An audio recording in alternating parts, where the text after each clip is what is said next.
talk about this chart because it caught my attention. I'm going to just ask you to go through this chart and first tell me, historically, floodplain inundation was common. Today it is? Today it is, question mark? No, I want you to use whatever word occurs to you to describe.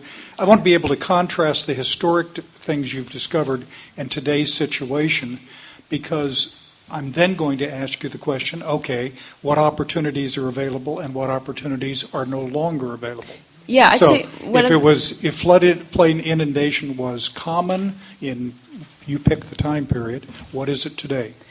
I'd say it's less common, but I'd say the big distinction here is that historically we had perennial wetlands, whereas today we're looking at more seasonal inundation, where the bypass does flood, but it floods less frequently, and it's not supporting a continuous perennial wetland. You don't have those high water tables. Was the floodplain inundation in the historic delta limited to an area we call the YOLO bypass today? Is it limited to that? Was it limited? No. Well, so it's a small fraction today. I'm trying to figure out. It's not only a much smaller area today, but the duration of flooding is much less, right? We talk about days or weeks in the bypass, whereas we talk about months and months historically in these basins. So, right, it's less area and less depth. Randy. Is it fair to say, beginning at about Marysville, as you follow the river south, wherever there are peaches, plums, and then into the delta pears, those were floodplains? Yeah, right. Yeah, and the natural levees, the riparian forest. And then if you're looking beyond that, where you see your rice fields, those sorts of areas, those would have been the basins, the flood basins, where the big floods would have passed their water through. Your pears are a really good indicator of the forest. Wetland transition. And it is fair to say that where historically you had downstream connectivity through perennial wetlands, we have very little of that, if any, left today. Right. Yeah.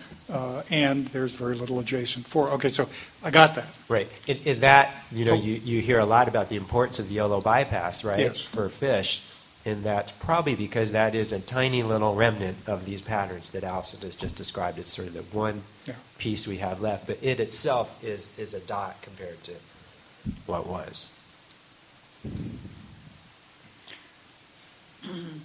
And your final question was, what's possible?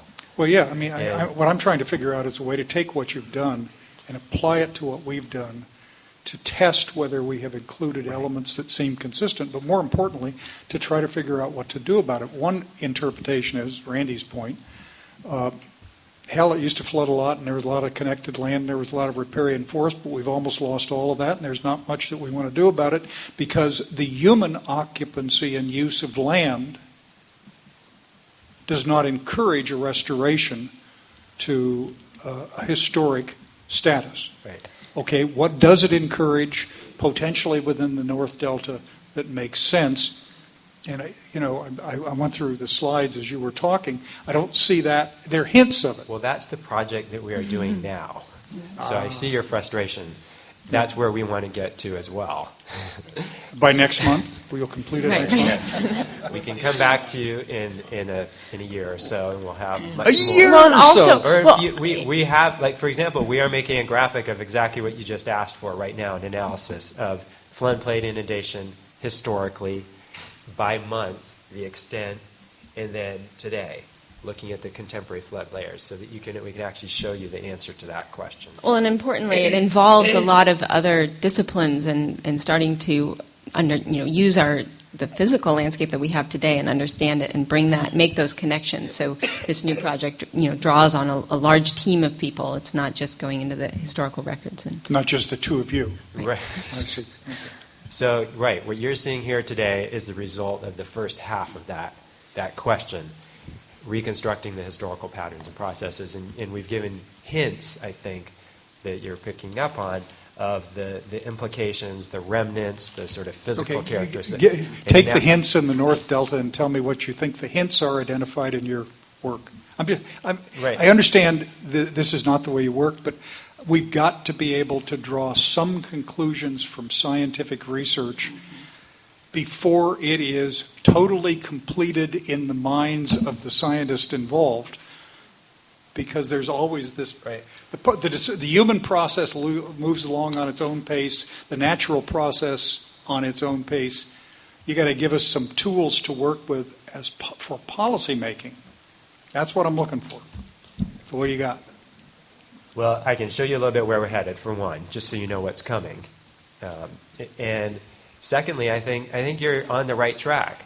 That's exactly how we think this information should be used. On the right track because yes, there's a lot of discussion now about should we try to increase the duration and extent of floodplains, flood basins in the North Delta, right? Expand the Yolo bypass and maybe have more area or deeper flooding, and longer duration. You think the odds are high that your next work will say, yeah, we ought to do that? Well, it will suggest, that's not our job. I think our job is to show what's possible and what would reestablish some of those functions that were there. And so I think that, yes, we will probably see that there was a lot more of that function historically than there is today, and that the basic underlying template is there, at least in some places, that could support that.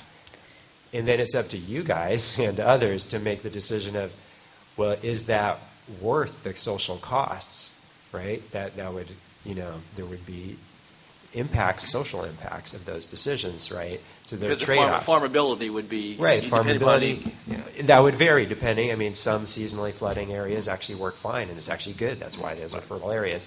So we're not going to answer all that question, right? But I think we can set up that discussion, and we can show that there are certain areas that have that potential. And I think what you're seeing is that everyone's heard a lot about the subsidence of the Central Delta, right? And everything's lost, and it's 20, 30 feet deep. That's not coming back, and that's, of course, true. But the interesting thing, and I have a slide or two to show that, is that once you get out of that central core area, the template, the physical patterns are actually still there to a surprising extent. Now, that doesn't mean it's so easy as to just bring them back. There's people doing things with those areas. And not only that, there's invasive species, there's other stressors, right? There's other stressors. So we're not trying to say that this is the panacea, right? But habitat loss is certainly recognized, and I think you've probably heard this again and again, as perhaps the main, one of the underlying stressors that makes these systems vulnerable to all of the others, including climate change. Randy? I think I also wanted to point out with the connection between the being able to recognize these patterns and the landscapes, it also contributes to how we evaluate what we're doing and understanding the value of them, of the projects, to be able to have this upper level understanding of the functions that would have been provided by having this larger scale connection that can give more support to certain projects and give better grounding to some of the ideas that are there already. Shall I show you an example of an actual place? Yeah.